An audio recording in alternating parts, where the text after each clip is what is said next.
Kahit ibato natin yung camera, kahit anong angulo, napakaganda. See the rainbow! Ano? Sama ka sa biyahe ko?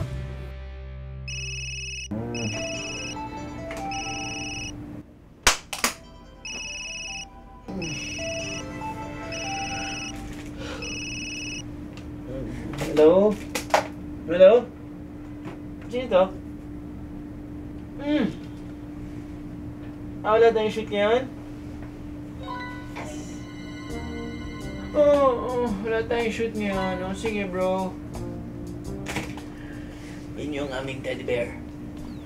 Sabi niya, cancel daw yung shoot ngayon. Pero okay lang. Okay lang mga biyero. Teka. Pati sa kwarto, sinusundan niyo ako. Anyway, that's besides the point. Okay lang yan. Kahit cancel yung shoot natin, mag-e-enjoy pa rin kayo dahil meron kami inihanda sa inyo. Okay? Fine? Pero bigyan naman ako ng 5 minutes snooze, ha? Thank you. Hashtag, you love my job. Dahil sa overwhelming support na natatanggap namin mula sa inyo online, this is our chance to give back to you mga biyahero. Shares and comments mula sa inyo. Pati na rin ang most viewed itinerary sa website natin. Social, di ba? Yan.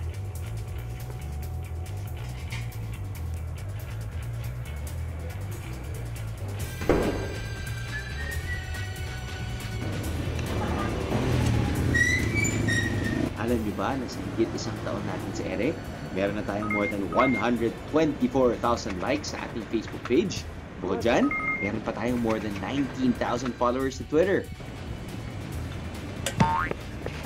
Oy!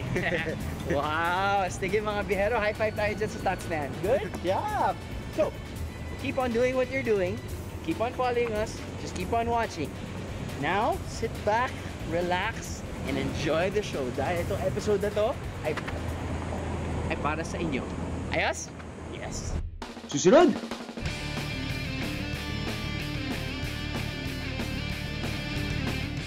Babalikan natin ang mga sinabi niyong nakakahay na mga biyahe. Ito ang mga wet and wild adventures. See the rainbow! Mamamangha sa ganda ng mga tanawin. Kalokohan! Hindi ito totoo! Parang swimming pool eh, ma'am! Totoo yan, Hindi ito totoo. At kultura. Dito lang sa Viewer's Choice Special ng Biyahe ni Drew. Bakit yung mga lalaki hindi naka-outfit? Bakit ako lang yung naka-outfit? Malito ah, mali! Niloko ako! Niloko ako! Ano? Sama ka sa biyahe ko? Ano? Sama ka sa biyahe ko? So, as promised kanina, babalikan natin yung nag-trend sa ating social media. Katulad ng most viewed itineraries, favorite destinations, most liked photos and albums. Ready na kayo? Game! Unahin na natin kung papaano at kung saan nagsimula ang lahat. Surigao del Sur. Sino ba naman ang makakalimot sa kakaibang gandang taglay ng lugar na to? Kaya naman hindi na kami nagulat na isa ito sa most viewed BND itineraries at favorite destinations sa Facebook at Twitter. Sa katunayan, nakatanggap ng maraming likes and comments ang episode na to. Ang pinaka-tumatak sa inyo mula sa Surigao del Sur, right? The Hinatuan Enchanted River, of course. Hanggang ngayon, hindi pa rin ako makaget over sa lino ng tubig nito. Kalokohan! Hindi ito totoo! Parang swimming pool eh, ma'am! Totoo yan, Hindi ha? ito totoo. Totoo yan. Ma'am, bakit siya color blue? Siguro dahil sa lalim niya, Oo. kasi sabi nga nung mga scuba divers, yung talagang inano nila kung mga 80 feet daw ang depth 80 niyan. feet. With water as clean and clear as this, wow, there's only one thing left to do.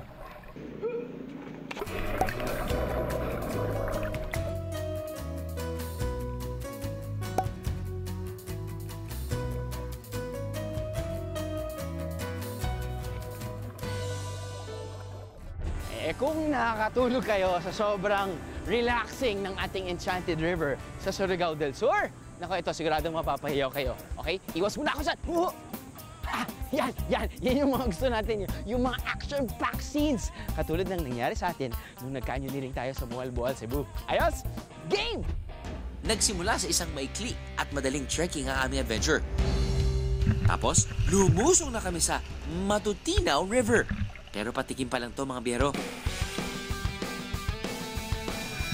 Dito pa lang, mararamdaman mo na ang unti-unting pagbilis ng tibok ng inyong puso.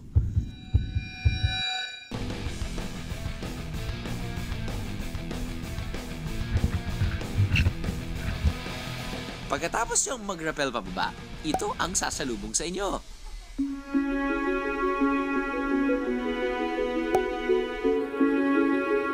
Thus, the term canyoning or canyoneering, para sa adventure na to, literal na dadaan kayo sa gitna ng isang kanyon o sa gitna ng isang sabak. Hindi na ako makapaghintay mga biyero. I just have to jump into the clear waters below.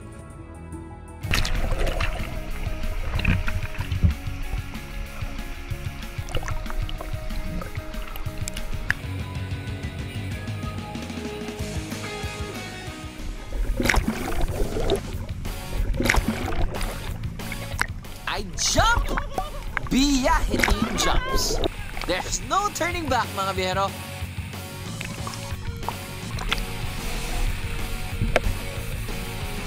Mapabata man o matanda, shock na may enjoy nyo to. Tingnan nyo na lang ang BND staff. I've never seen them so happy. TYBND! Thank you, Biyahe ni Drew.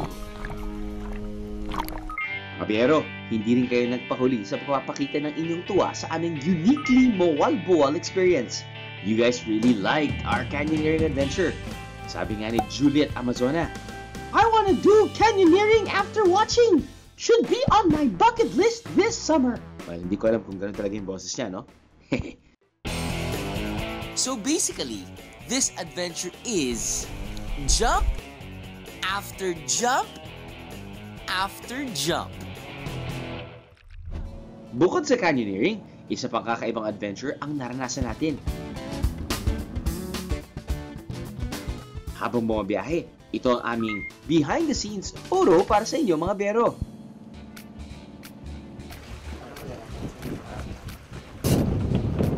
Dito ko susubukan for the first time ang free diving in the open water. Parang nakakarinig na ako ng classical music. Cue music!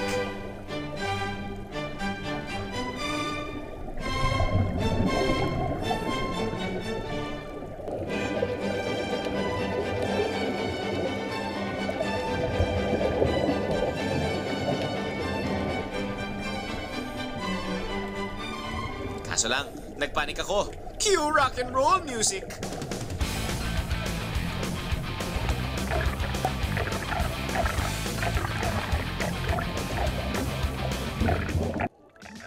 After several tries, I kind of finally got the hang of freediving.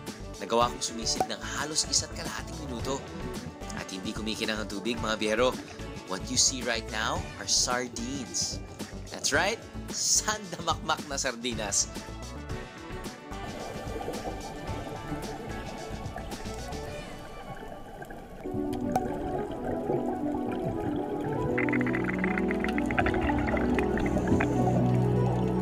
Alam ko na sasabihin nyo, you love my job. And yep, I love it too. Grabe, pagod na ako. Pero gusto ko lang sabihin sa inyo, na sobrang saya at sobrang exciting yung mga water activities na nangyari sa episode na to. Man, hindi na kami na-shock na ang dami nag-like pati nag-comment sa ating Facebook fanpage. Katulad na lang ni Sean Santelian. Yan, sabi niya, ba, hindi ko alam, may ganun pala sa Cebu. Thanks, BND. Alright. Isang must-visit naman sa Lake Cebu ang Seven Waterfalls. Siyempre, doon muna tayo sa una.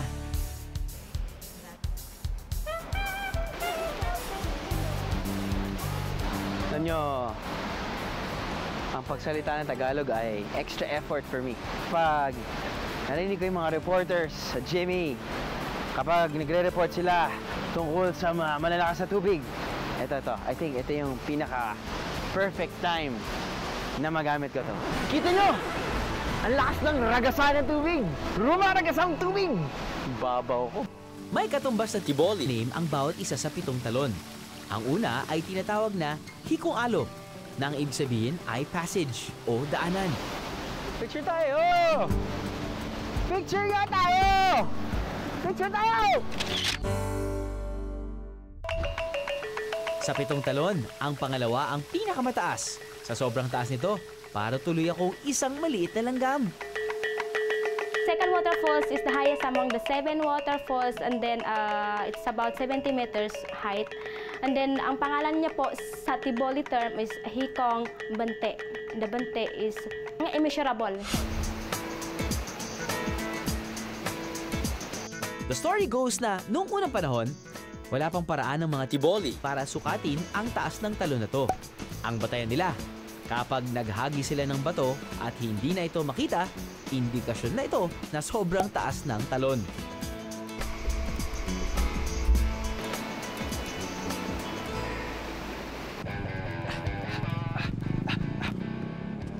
Grabe. Hindi naman siguro magpapahuli din yung mga nakakain na adventures na ginawa natin bukod sa mga water activities na enjoy natin. Roll video. Pero kung kulang kayo sa oras, may shortcut dyan. 4 na talon na makikita nyo in one swift ride.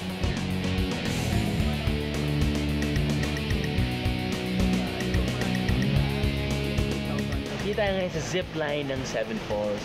Sabi nila isa sa mga pinakamataas in terms of height dahil 600 feet above sea level tayo at yung distansya papunta doon sa ilalanding natin ay abutin ng 740 meters. That's nearly a kilometer. Let's get it on, kuya! Makikita mula sa zipline ang pangalawang waterfalls. See the rainbow! Pati na rin ang falls number 4, 5 at 6.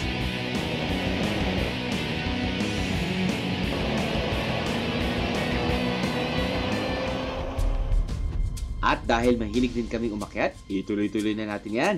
Yan nga ang ginawa namin sa Kota Kinabalu, Malaysia. I'm ready.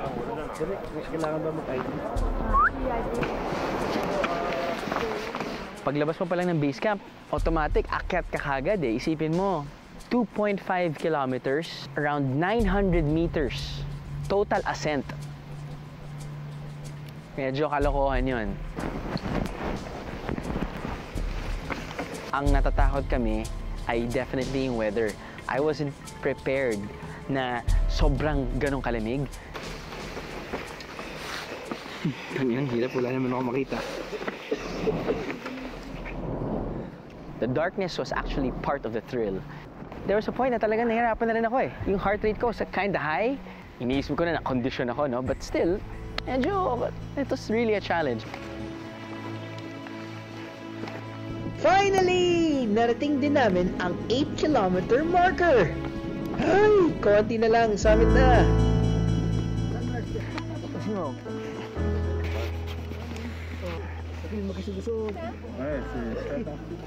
Picture!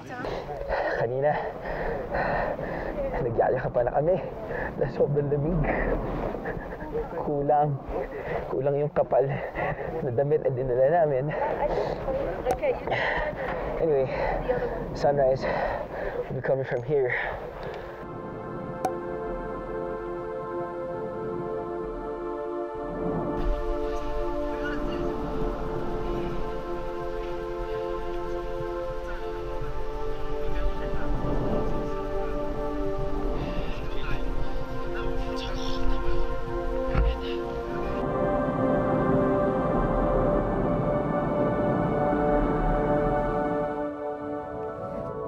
The main reason kung bakit ka pupunta sa Kota Kinabalu ay para akyatin yung summit na yon at makita mo yung it's just majestic. It's crazy. Para kang nasa pelikula, parang hindi totoo. Yung ulap, kala mo tubig. Para pumunta ka sa beach, kala mo yun yung tubig. Di, ulap. Hindi namin inakala na magugustuhan nyo ng more than 3,000 times ang mga pictures na to from the summit nang i-share namin sa inyo.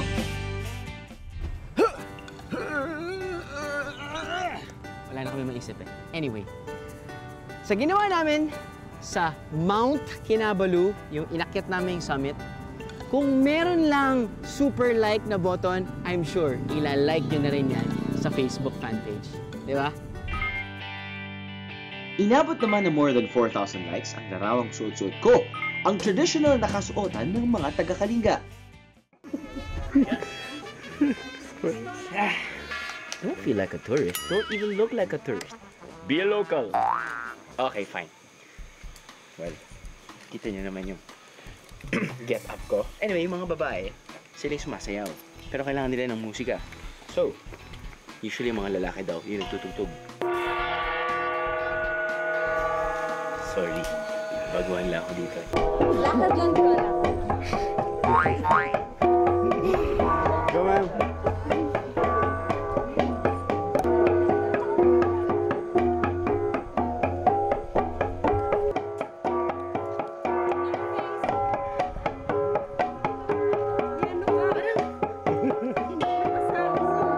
Bakit yung mga lalaki hindi naka-outfit? Bakit ako lang yung naka-outfit? Mali ito mali! Niloko ako! Niloko ako!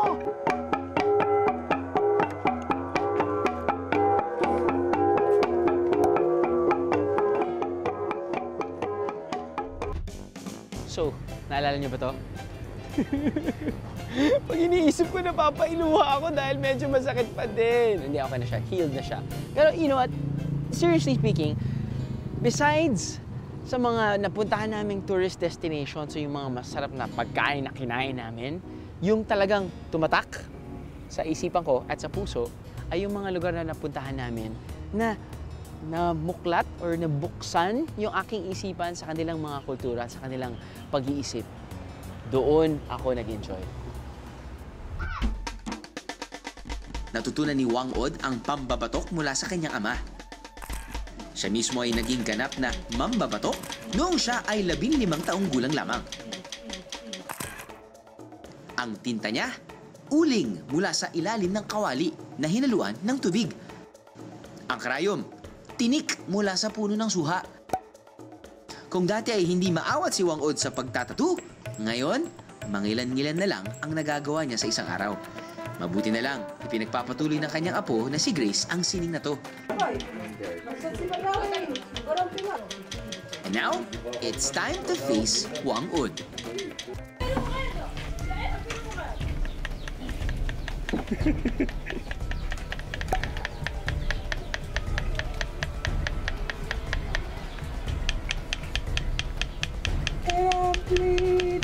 Mukhang nakarelate naman si Froilan Sanchez na nag-comment siya na I knew her ang nag-iisang nagtatatu sa Kalinga. So, color red pala. Akala ko itim. Ano ko itim? So, after 10 minutes and after 10 gallons of blood na nawalan sa akin, loko lang. Meron ako. Tattoo by Wang Od. Ha?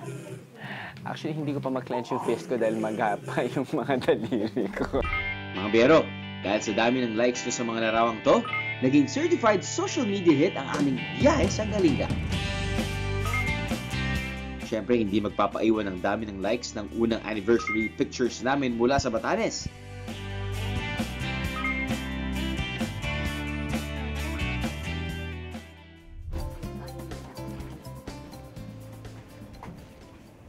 Magandang umaga po. Good morning po. Ito yung mga tinatawag din ng bakul. Kasi gumagawa rin sila ng sombrero out of it. Hello po. Pwede lang po kayong makakausap.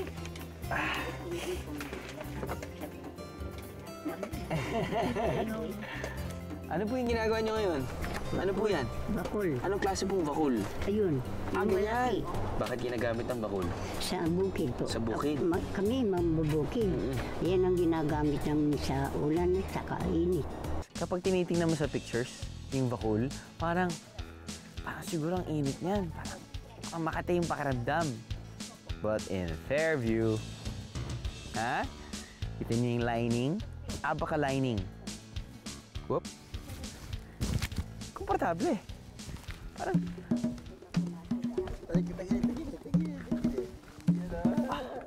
Di ba? Ano ka? Versatile.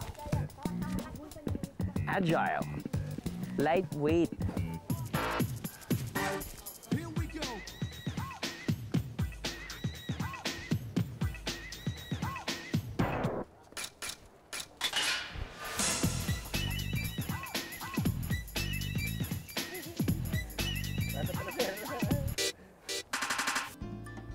Habang narito kayo, makipagkwentuhan na rin kayo sa mga taga rito.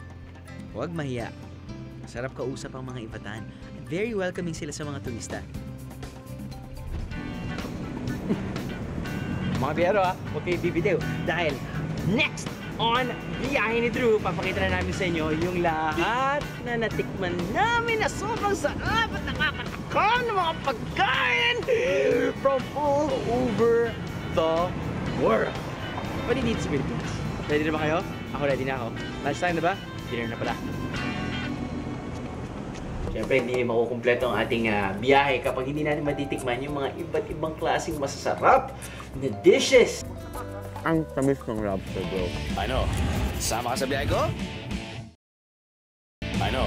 Sama ka sa biyahe ko?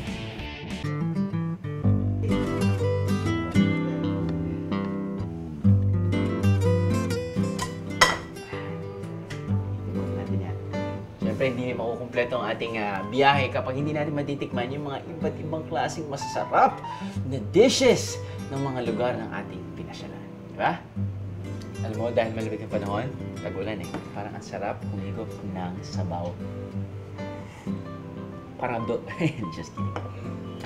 Sarap din kumain. Alam mo, inisip ko, bakit hindi natin balikan yung most viewed Biyahe ni Drew itinerary of all time? Let's rediscover Tagaytay. Almost 40,000 views!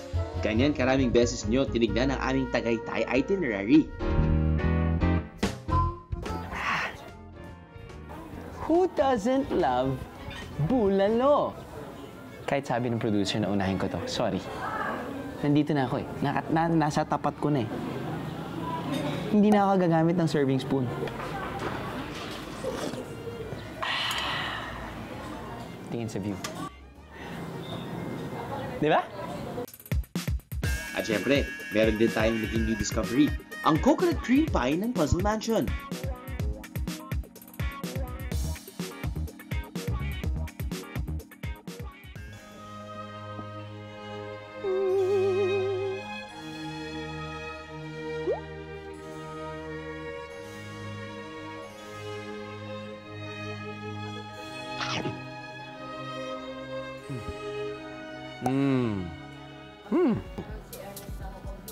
Ako fan ako ng buko pie.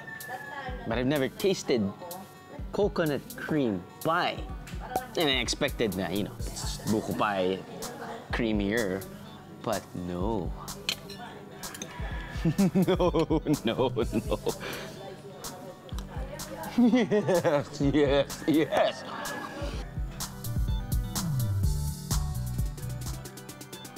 So kung meron tayong most viewed itinerary, meron din tayong most liked photos on our Facebook fan page. More than 2,000 likes, guys.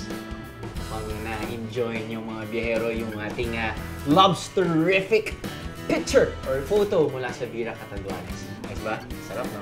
Kaya nga, may akong pinipera para sa inyo. Mainit-init pa! Kulang na lang lobster.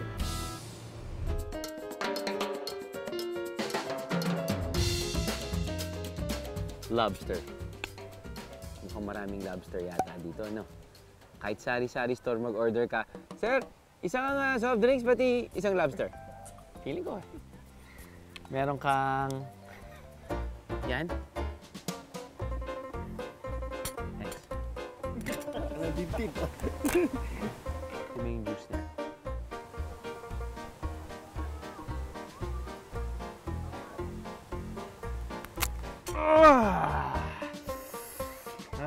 Basta dumudugo na lahat ng katawan ko, grabe.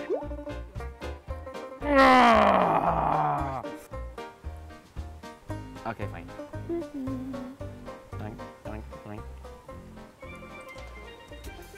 Yun, pwede. Pwede to.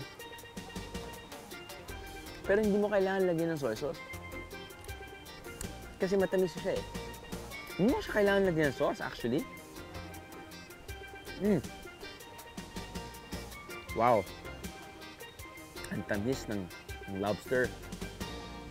Lobsterific kasi naman sa likes ang aming Catanduanes photo. Pag ganyan karami ang likes, kailangan talagang maranasan ulit. So, from Southern Luzon, punta naman tayo up north. Siguro naman, hindi nyo makakalimutan yung Ilocos Empanada, no? Diba? Kaya nga nagluto ako ng itlog para parang maramdaman ko.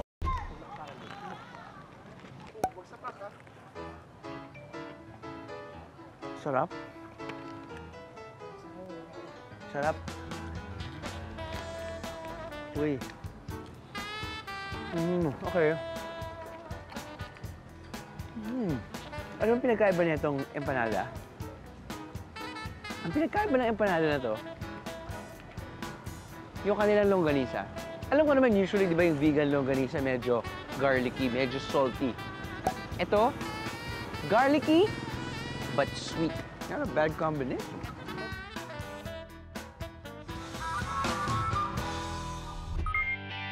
Mukhang nagustuhan niyo ang Empanada 101 ko sa episode na to ha. Since sa Northern Luzon na rin naman tayo, why not balikan natin yung mga favorite, isa sa mga favorite destinations ng ating mga fans and followers ng biyahe ni Drew. Punta tayo doon sa 185 peso all-you-can-eat resto. Naalala niyo ba yun? Eh, paano yung kakanin naman na kinain natin sa Valero Aurora? Tara, game, fight! Not bad. 185 pesos ang babayaran mo. Buffet style. Eat all you can. At hindi lang pagkain. Pati inumin. Pati dessert. Siyempre, meron silang fried rice. Meron silang different kinds of vegetables. Meron silang mga different types of Chinese food at seafood. Hindi lang processed food. Meron silang beef steak. Uy, parang machado. Eat all you can! Likes all you can, biheros! Dahil hindi lang 185 likes ang natanggap natin sa picture na to, kung hindi more than 1,400 likes. Matapos ang pagpapakabusog sa Eat All You Can, syempre hindi makukumpleto ang kainan kung walang panghimagas. Gusto namin pong malaman kung paano nga bang mag-wrap ng suman. Kasi balita namin po, iba po yung pag-wrap niyo ng suman dito sa Balen. Pwede? Pwede niyo po ako turuan? Hirap kasi yung pag-gano'n. Okay.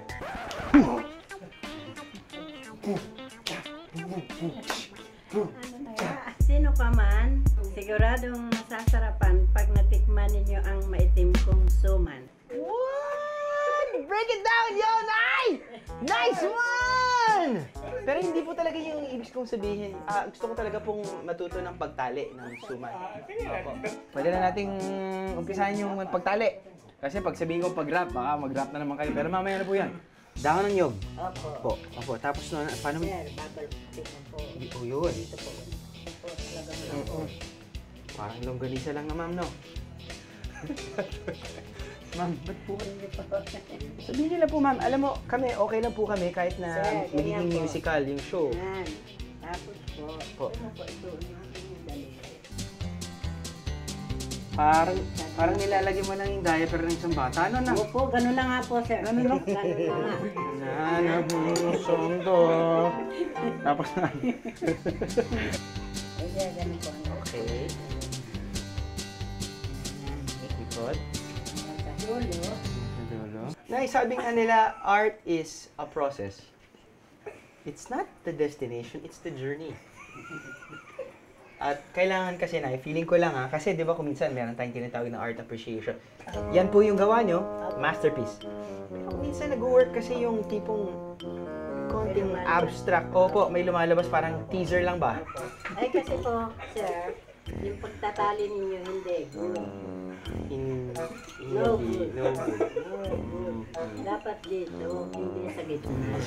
Nagsimula kasi kayo sa gitna, dapat sa dulo. Mag-rap ka na lang. Okay. Dahil sa likes nyo, it's a wrap! So, I was thinking. Realization ko, feeling ko nagiging close na tayo mga beros. Dahil isipin nyo, parati tayo magkasama kahit sa loob or labas man ng bansa. Katulad nito, si Kay Paliarco. Yan. Na-feature din niya yung steam buns sa Qing Chao Island. Yung feature natin ng Hong Kong, di ba?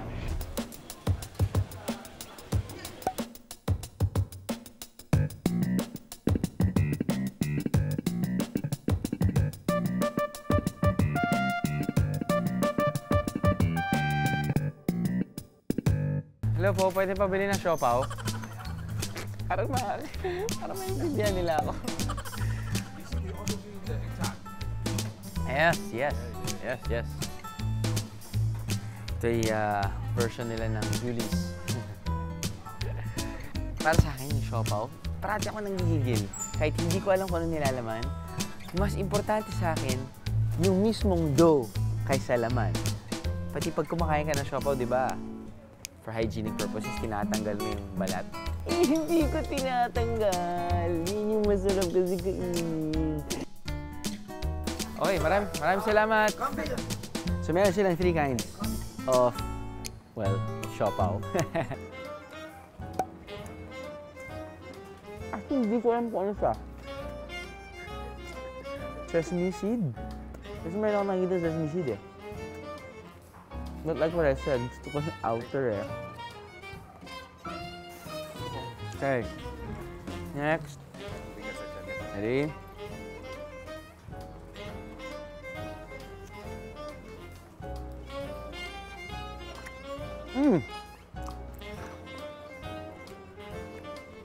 Peanut paste.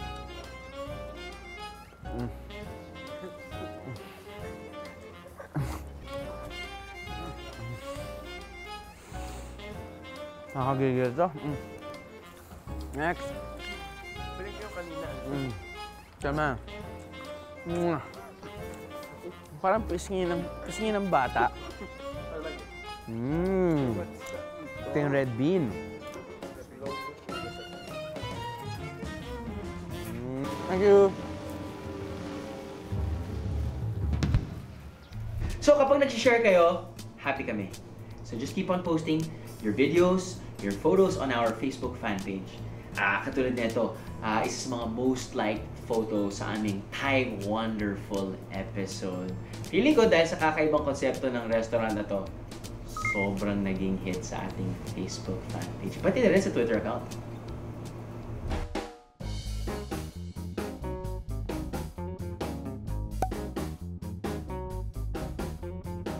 Naalala ko sinabi ng nanay ko eh, huwag na huwag kakain sa loob ng banyo. Kasi marami daw germs. Eh paano ba naman yan, itong restaurant na to? Lahat parang nasa banyo. Parang it's so taboo, okay? Pero dito sa modern toilet, kaya sila sumikat, hindi lang sa mga turista, pati sa mga locals. Dahil yung presentation ng kanilang pagkain. I mean, it's very catchy. Don't get me wrong. It's screaming with toilet humor. Kung medyo maselan kayo sa pagkain, baka magdalawang isip kayo sa pagpunta rito sa modern toilet. But hey, kung nandito ka na rin lang sa Taiwan, it's not a bad idea to take a look inside. Try some ice cream o kahit anong maliit na item at saka magpa-picture-picture sa loob bilang souvenir. So, mga bihero, ilan lang yan sa mga out-of-the-country trips natin. Dahil marami pa talagang iba. Pero come to think of it, hanap-hanapin mo pa rin talaga yung sariling atin eh, no? Kapag bumalik tayo sa sarili nating bansa, parang home sweet home. Ano? Sama ka sa biyahe ko? Ano? Sama ka sa biyahe ko?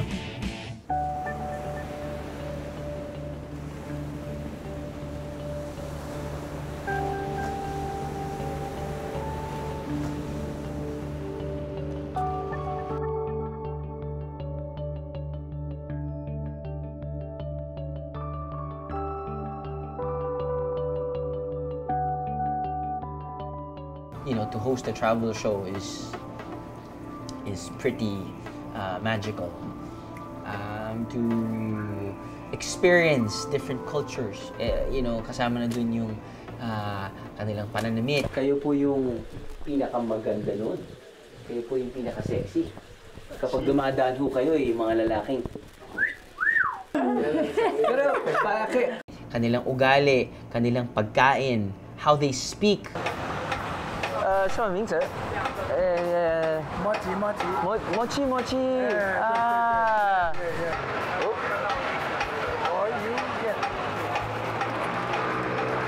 Oh, 55。谢谢。You know, what they speak of, yun yung isa sa mga naglulure sa akin sa different locations na pinupuntahan namin. Syempre, hindi mawawala ang magagandang tourist destinations, perfect for selfies. You know that? Perfect for wacky shots and jumping shots. And photo bombers, kasama yung mga crew ko.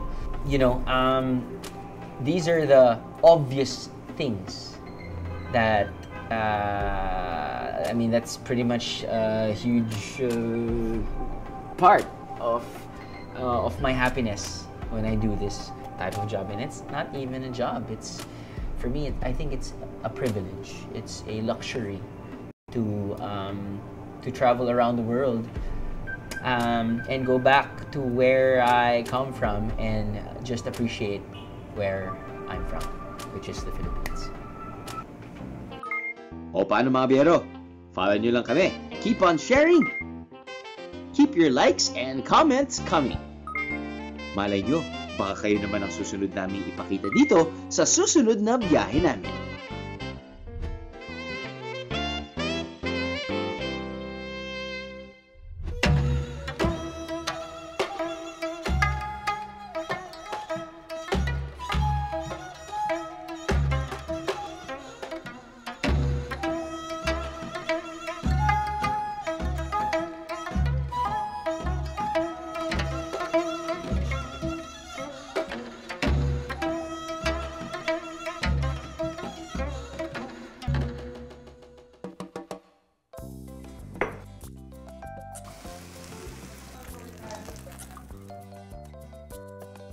Kimchi with Japanese rice and itlog. So I call this kimchilog. Jump! Mukhang may apoy na lalabas sa aking tenga. Pantanggal ng sore throat to, guys.